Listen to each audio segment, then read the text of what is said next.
Ladies and gentlemen, welcome again to our final episode of this series on Never Invade Russia. So, in a book that I read some time ago, the book is called Napoleon's Button: How 17 Molecules Changed History. And this book was written by Penny Couteur and J. Burreson.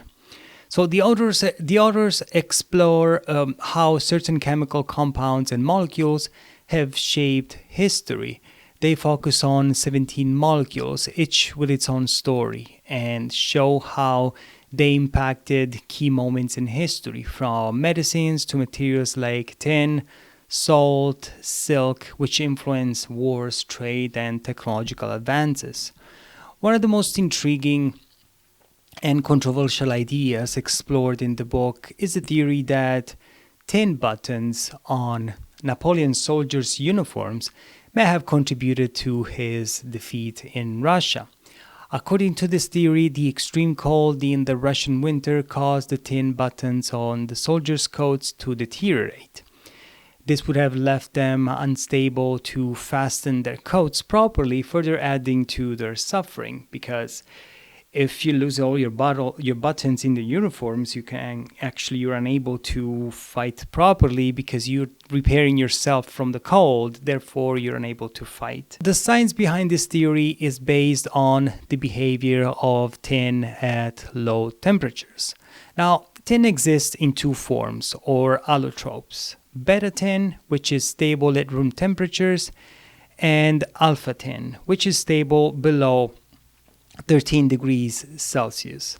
When tin changes from beta tin to alpha tin, the metal becomes brittle and can easily break apart. This process is known as tin pest, could theoretically have affected the buttons in the freezing cold of Russia. An allotrope refers to a different form of the same chemical element that exists in the same physical state, but have different molecular structures or arrangements. These variations can result in distinct physical and chemical properties. Take, for example, carbon has several allotropes. You have graphene and graphite, or including diamond, for example. They have each with different arrangements of carbon atoms, leading to vastly different characteristics like hardness, conductivity, and transparency. These molecules pretty much are arranged in different ways to create different materials, to put it simply. However, there are several factors that challenge this theory. First, most armies at the time used cheaper bone or wool buttons, meaning pure tin buttons would have been rare and expensive, unless, of course, you would have used them for more honorary uniforms, I suppose, that are mostly, they bank their looks on aesthetics, try to look more formal and beautiful with shiny buttons. And additionally, the tin used in the buttons could have most likely been impure, which will make it more resistant to cold-induced degradation. Now, laboratory tests also show that tin pest requires about 18 months of exposure to low temperatures to cause significant damage, much longer than the duration of Napoleon's campaign.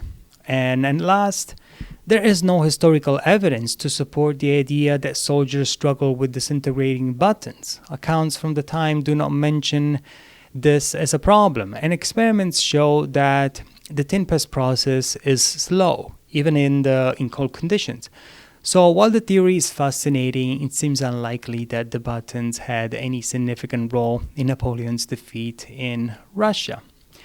We would have found out some accounts from the diary of Sergeant Burreson, because he recounts very meticulously what was happening. Therefore, we could have had more information if he had mentioned anything regarding the uniforms and the buttons. He did not, so there's no sources and there's no evidence.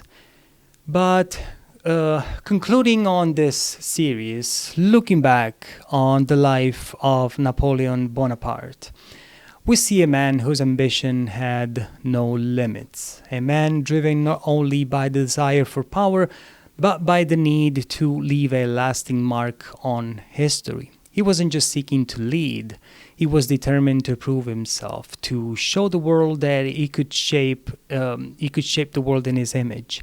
History is often made by such men, those who dare to push the boundaries of what's possible, who challenge the world around them, and who, in doing so, leave their names etched in time. For Napoleon, the pursuit of power wasn't just about conquering lands, it was about the thrill of the challenge, the intellectual satisfaction of strategy, and the excitement of shaping the world to his will. Like a game of chess where every move counts, Napoleon's mind worked tirelessly to outthink his enemies, expand his empire, and secure his place as emperor. The excitement of the game, the rush of victory, and the drive to overcome obstacles became his true passion.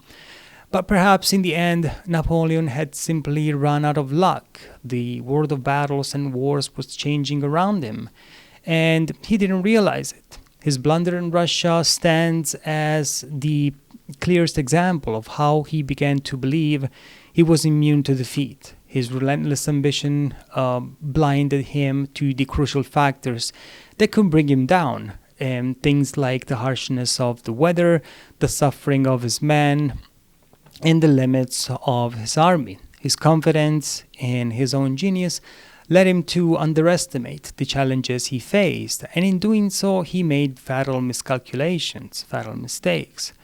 But what drives such men? What pushes them to rise above the ordinary and claim greatness? It's a force that has shaped history across the ages, shared by every conqueror who has ever dreamed of ruling an empire. From the beginning of civilizations to today, the spirit of conquest remains the same, has the same goal. And every ruler has sought the same goal because they want to shape the world, to be crowned as the greatest, and to leave behind a legacy that will be remembered for generations. Napoleon's story is a reflection of this timeless drive. It's a tale who reached the heights of power, only to be brought down by the very forces he tried to control. Yet something noble about his journey, a reminder that history is shaped not only by the weak, but by those who dare to risk everything for greatness. For Napoleon, the ambition wasn't just about the end goal, but about the pursuit itself. The challenge of leading armies, the complexity of strategy, and the unshakable belief that greatness could be achieved, no matter the cost. In the end, Napoleon Bonaparte wasn't just a man of his time, but a symbol of the ambition that drives all human history. A man who, like many before him, sought to conquer not just lands, but the limits of what was possible, and thought his empire. Though his empire fell, his name remains, a testament to the power and ambition of the unrelenting spirit of those who dare to dream beyond what's in front of them. So ultimately, what we could say is the nature of man, of the men that attain power and want to pursue the limits of what is possible. Well, I hope you've been entertained by these 9 episodes and this journey of Napoleon when venturing into Russia and his disastrous retreat and suffering. And also there was another thing, like everybody we think about propaganda today, but propaganda existed also during the times of Napoleon to discourage army, to send different messages and to confound the people, what propaganda is supposed to do. So at the time, they thought of Napoleon to be this shorty guy. However, he was like 5'3" or 5'6" around, tall man. But during the time, the average height of people was like 5'6", 5'8", and you had exceptions of men that were taller. But these men, of course, came from were the nobles. They had a better and improved diet. They had more access to resources, as is the case even nowadays. So you had, of course, the poor that grow short because you have a diet of bread and water. Therefore, well, what possibility you have to grow tall and be strong? But in the times of Napoleon, 5'6", 5'3", 5'6", was a normal height. However, his enemies used that as propaganda to make us believe that Napoleon was short. But in reality, he was just a normal dude, with normal height. Well, this is it, gentlemen, ladies and gentlemen. I really appreciate you for sticking along for this long, and I will see you next time. Bye.